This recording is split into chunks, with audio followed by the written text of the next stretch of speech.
Hello and welcome to the Stalled Short Film Showcase interviews. My name is David Stallings and I am the owner and founder of Stalled Productions. And today I am joined by two lovely filmmakers that I am friends with and so excited to have you both here. And we'll be talking today about your film, The Last Train. So thank you guys so much for being here today. Thanks for having us. Yeah.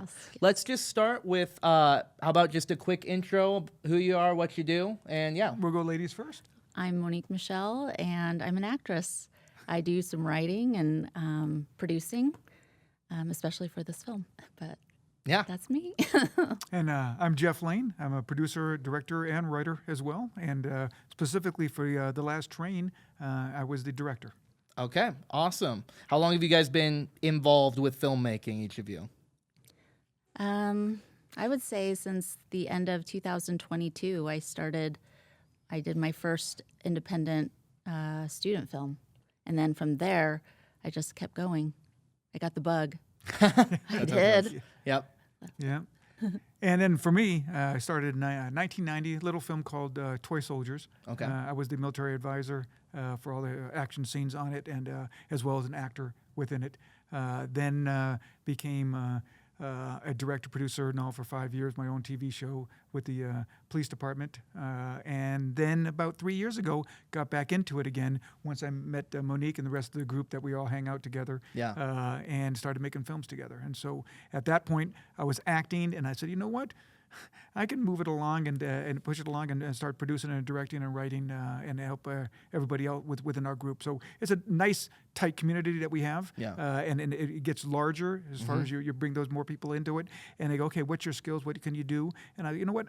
I've done this before. Let me help everybody else out, and we can move and grow ourselves. And that's what I like to do. That's awesome. That's exactly what we're all trying to do, I Yes. think, here. Let's start as well with, so what got each of you actually into filmmaking? Yes, it is fun, but it's also, independent filmmaking specifically. I don't know about you guys. I'm not making much money. But what brought you both into independent filmmaking and made you want to pursue this in whatever capacity that looks like? I think for me at the beginning, I have kids that are in theater and they inspired me and they are just amazing at it. I'm like, wow, like they're so alive on stage and and they're not afraid of anything. And I think for me, I was in sales for a while and I was terrible at it. Like I struggled with it. And I'm like, what can I do to help with this? Because I don't want to feel so stressed out selling. you know, I want to feel comfortable. So I was like, what can I do? And I'm like, ooh, acting, that would help. And so then I thought, okay, well, what kind of class petrifies me? And I was like, improv. So that was the first class I signed up for. And it was rough for the first, I would say 3 months. But then after that, it was like walls started coming down. I started being comfortable. And I was like, oh, wow, this feels so good. And I love this. So then it led to my next class and my next class. And it just started snowballing from there. Yeah. And it helped me. I think it helped me just communicate better and be more comfortable in my skin. So, yeah, that's how it started. Well, I can't back up that at all. I mean, that's just impressive to me. For me, after Toy Soldiers, I just got that bug right off the bat of being with Lou Goss Jr. I'm going to throw some names out there. Yeah, go for it. Sean Astin, Will Wheaton, and they treated everybody with respect. They actually, it doesn't matter who you were on set. I was background in the military advisor, but they treated me like one of them, and I'm like, wow. These are someone that you look at, like Lou Gossett Jr., what a huge actor. And he sat with me at lunch every day, and we just talked like you were just a normal person. I go, that's how it should be on set. Yeah. That's how it should be. So if I ever get to do this again, I'm going to treat everybody with respect. Everybody, no matter who you are, what role you fill, that you get respect and you get the thumbs up and the feeling of like your family. Yeah. And that's what I always want to do. So. I retired, I didn't retire, actually got out of the military after 12 years. And then at that time, I was actually making films for the military as well. Okay. Over in Desert Storm, I had a camera with me, and I did all the videos, stuff like that on it. So then went into the police, and they heard about that. So I became the PIO, Public Information Officer, for the police department. Then they said, "Can you start a TV show?" So I created a studio for 5 years. I did what you're doing, a host, and I did a lot of for 5 years. Made about 250 short films throughout that 5 years. And so then when I retired from the police department after 25 years, and then I taught college for 6 years, I go, okay, now what am I going to do? I just can't sit on a couch and do nothing. Right. So you know what? Let me jump back into it, and so I started doing the acting thing, and once I did that, I go, you know what? A lot of the sets aren't inclusive to where you feel like a family, you feel like you're included. Because right in the beginning, as a background, just sit in the corner, and 3 hours later, we might come over and address you or introduce you or say something. I go, that's not how you treat people. Yep. And I go, you know what? I'm going to take over myself. I'm going to start doing it myself. And so I said, I'm going to produce, direct, and write, and then help out everybody on my way, and make sure it feels like a family. Make sure that everybody's included. Yeah. And I'm hoping that's what I did. And so I'm hoping that that it shows, because when Monique wrote this short film, she said, "Jeff, will you direct it for me?" And I go, "Absolutely, I will." Yeah. And so that's when I said, okay, we need to bring in everybody, that it feels like a family, it feels like a collaborative work, and that's what it was. It was a lot of fun. Yeah. Well, I can say firsthand that you are absolutely doing that, because like part of like what we've been able to do with Stalled is the result of us connecting. Yes. Even with Bunker from last year, like that was a wild dream until you and I connected on set, and you helped put me in contact with people who could actually help make it happen. And that's what it's all about. It's collaborative. It doesn't matter if it's your project, somebody else's project. If you're working together, you're getting the goal done, and you're having fun doing it. And that's what I learned from this first site I was on. Again, going back to Toy Soldiers, I felt like I was a community within the community, and they brought me on, and they didn't know who I was. Yeah. And I didn't have anything to share, except that I did. They found out that, oh, I'm military, you're going to be the military advisor. Yeah. So they brought you in. Same thing. If you're asking me for something, you need something, I'll go, oh, go to this person or this person. And that's what a collaborative works. That's how it works. So what does making films give you that nothing else does? That's a hard question. So I think in this field for me, it gives me a sense of importance, but like purpose, and that I'm doing something that I feel alive doing. Like I feel really good at, and I don't know. Jeff and I, we were talking about this, and it was like, is it just our career, or is it just in life general? Because, I mean, my kids give me purpose too. Yeah.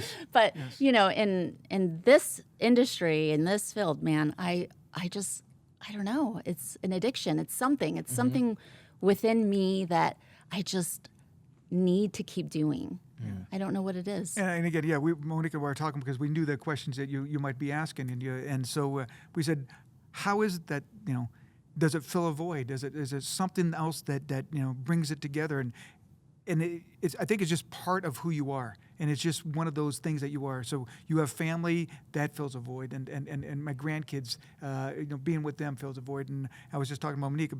When I was with bowling, I bowled for 40 years on the same teams and same people, because I enjoyed the people. I enjoyed what I was doing, and I wanted to get better at it. It's the same thing with this community. You feel like it's a family. You want to get better at it. You want to improve everybody around you, and including yourself. So it's one of those things that it just fills a void that makes you whole. Yeah. It's just it's not just one thing, but it's everything that else. Like you said, is it life, family? Is it making movies? It's just one of those things that you go, I enjoy doing it. I enjoy the people around the people that are doing it, and I enjoy making something that other people enjoy as well. Yeah, it's a sense of community, like you said, Jeff, and it's just, I don't know. We rise together. We help each other elevate together, because I feel like nobody can do it on their own. Like, we need each other. Yeah. Yes. If we want to keep making bigger and bigger things, we have to work together. Yes. We have to bring the resources and people together on everything. Right. Yes, absolutely. And just real quick, I want to preface or jump on that, is because when Monique asked me to direct The Last Train, she already had a DP in mind. Angel Ruiz, and I've never worked with him before. Okay. And so I didn't know, and so I'm comfortable kind of with certain people that you work with, and so I said, okay, well, this would be a nice collaborative work here. I would work with him in a heartbeat from working with him on that set, because when you work with other people, you're like, okay, I have a vision, Monique has a vision. Are you also going to see our same vision, or are we going to clash? Are we going to work together? And it's amazing when you have somebody like Angel to come on board, and you go, can you make this vision better? And he goes, yes, I can. Yeah. And then Monique's like, okay, well, this is my envision. I'm like, okay, we are now working as a collaborative team to get something on screen that actually we're all proud of. Yeah. And I just wanted to throw that out because, we're sitting here, but there's many other people that aren't sitting on this couch that had something to do with this. Yeah, absolutely. And Angel was Yes. definitely one of them. Yeah. Absolutely. Yeah. He's amazing. I worked on a project with him. He was an actor. He does everything, and he's exceptional at anything he does. But I would go to film challenges, and he would be in them, and his films were just captivating to watch. Yeah. I mean, yeah. So I was like, I want to work with that guy. Yes. So yeah, Yeah. I reached out to him, and he jumped on board too. Yeah. Yeah.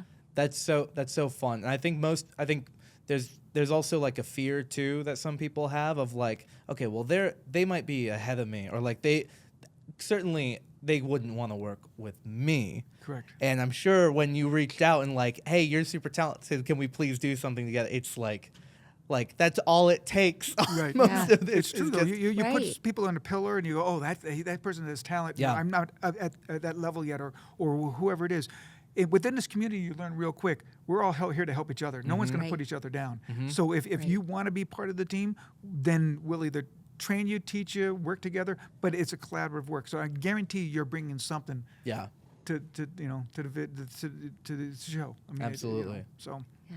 yeah, it was like I said, it was great working with him. And again, the whole team worked really well together. Oh, yeah. And it was a fun shoot. It was fun. I thought going up to Globe was just so much fun, and just working in that train depot. It was, when was it built? Like 18? It was, between 1890s to 1910. Yeah.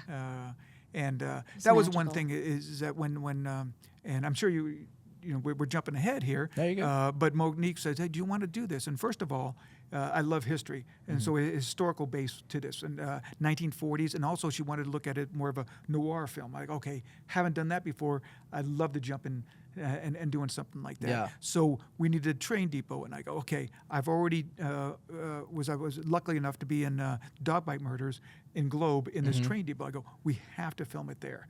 Because mainly it was used 1920s to 1970s, but it still has a 1920s, 30s vibe to it in the same, and it's just a beautiful place to film in. And I said, we've got to get in there. And so we said, and then I showed pictures to Monique, and she goes, oh yeah, that's exactly what I envisioned as well. So we took a trip down there, but we were halted. Yes. Because of the storm. It was a massive rainstorm. It was flooded. It was actually damaged, severely damaged, and we had to hold off for a month of filming this. So we didn't know if we were actually going to get into the station or not, if they can fix it or not. And so we're actually, Molly, who is a great person down in to represent the town of Globe, and she says, you know what? You guys are the first ones to get to be back in that studio, in the train depot, once we get it refurbished and back. And so we had to wait about 2 months, and they finally just called up and said, Jeff, we're ready. We went into it and we filmed it. You'd never know. They cleaned it up and all, but they thought it was going to be destroyed because of the flood damage. And for that, like I said, I love history, and it would have been, I don't know if it would have come out any other, this good if we had to use any other location. That was the location we wanted to use. Yeah. And I'm glad we did. Wow. Thank goodness Yeah. it recovered. Yes. And yeah, all that uncertainty. It took a lot with of it. community, a lot of money. A lot of the community got together and shoveled a lot of sand, dirt, water, and they worked for months to recover this place. Wow. Yeah, there was that much damage, and so Yeah. if you watch the film, you wouldn't know that. No. No. You don't see any of the damage. They did a really good job of refurbishing it. I had no idea. That's Yeah. so cool. Yeah. So with that then, I mean, clearly there's probably a ton of stories around making this film, but Monique, you writing The Last Train, Yes. and what drew you guys into this? What made you write this piece? What's the story around that? Well, it was a dream that I had. It was a very vivid dream. I made it when I was writing it out. I made it a little bit different and changed some things up, but it was pretty interesting. I remember like the next day going, did I see a commercial? Did I watch a movie? Like, what was it why did I have this dream? And there wasn't anything that really stuck out in my mind, and I can just like chalk it up to different destinies and just like what the story's about. Like, why did I have this dream? I don't know why I had this dream, but I knew I had to write it.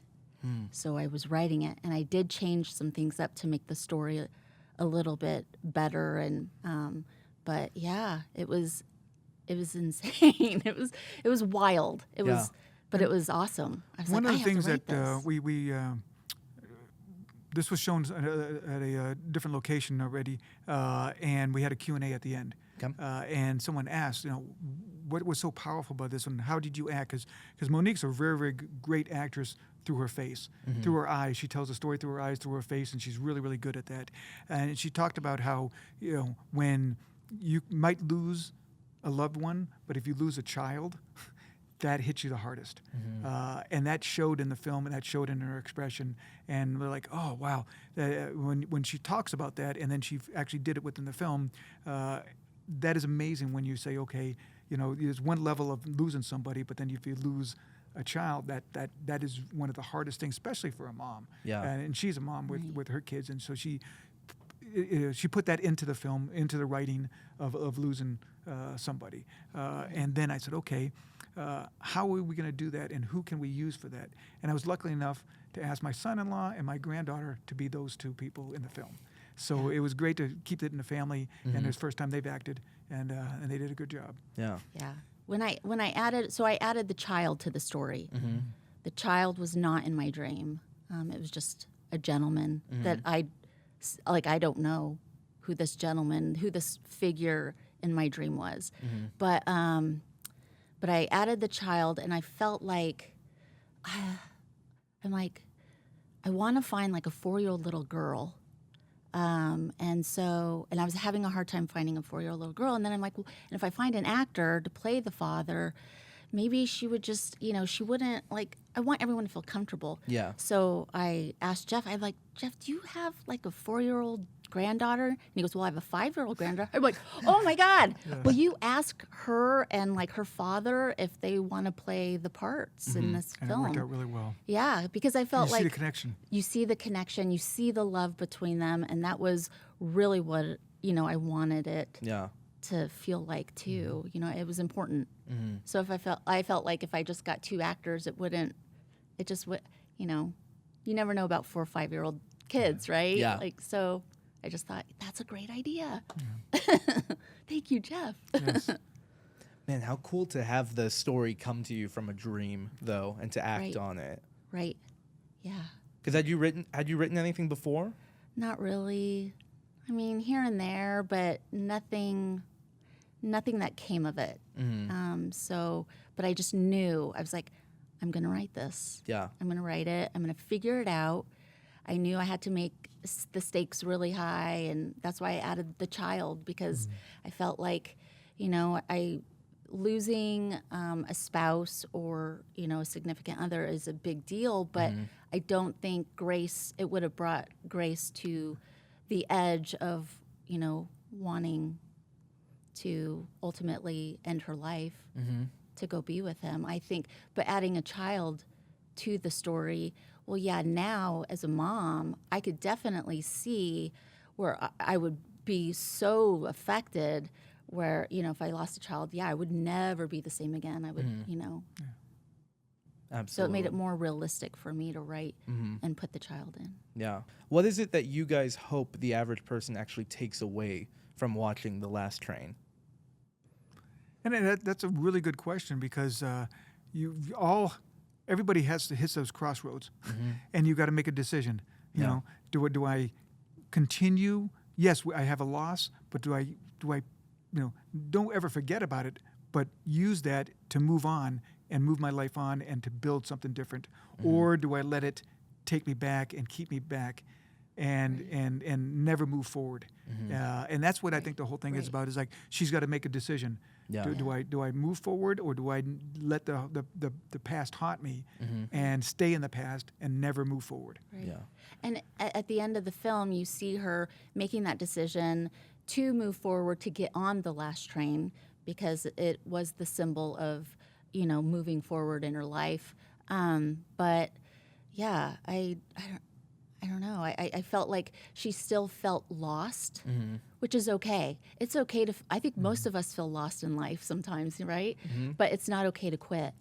So that was like a takeaway that I wanted, was that, yeah, she's moving forward. She's not like all better and ready to live life, but she is still very much lost. Yeah. But she's choosing to move forward and live out the rest of her life. So instead of give up. So, man, that's super cool. I'm excited for everyone to see it.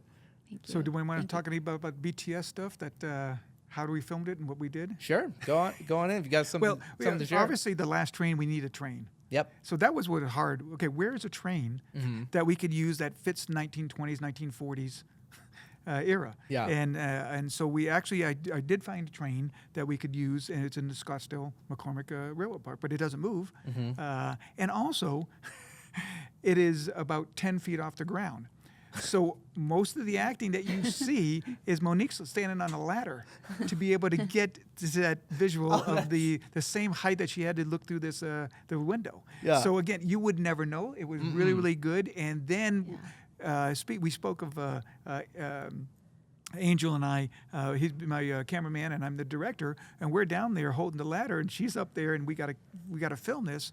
Well, the area was just covered with these red ants, and we were just covered. Our legs were just eaten alive, and she's up on this ladder. We're screaming and jumping up and down while we're filming it. So when you see her all this calm, looking through the mirror, looking through the window and stuff, behind the scenes it was not smooth as you see it on the film. They kept moving around and just kind of oh my they God, couldn't getting stand eaten still. alive.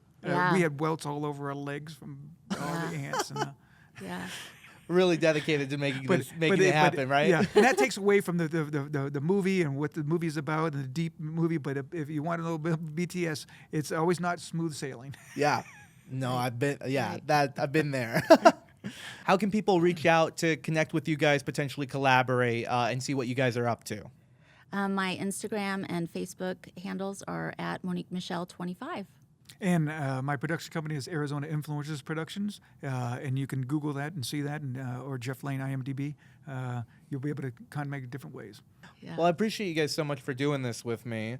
Thank you. Yeah, of course. Appreciate this. I guess we'll end it with, if there's anything else that you guys want to add or share, or any final message. Just we hope everybody enjoys the film. We had a fun time doing it. You may not be happy and laughing and when you leave, but that's the point, is that somebody like Grace has to make a decision in life, and she made that decision, and so enjoy the film. All right. Same. Good job. All right, cool. Well, thank you guys so much again for having these interviews with me. I really appreciate it. And thank you so much for watching these Stalled Short Film Showcase interviews. Come see The Last Train on June 20th at Pollack Cinemas. Go to stalledshowcase.com to get your tickets. Thank you so much.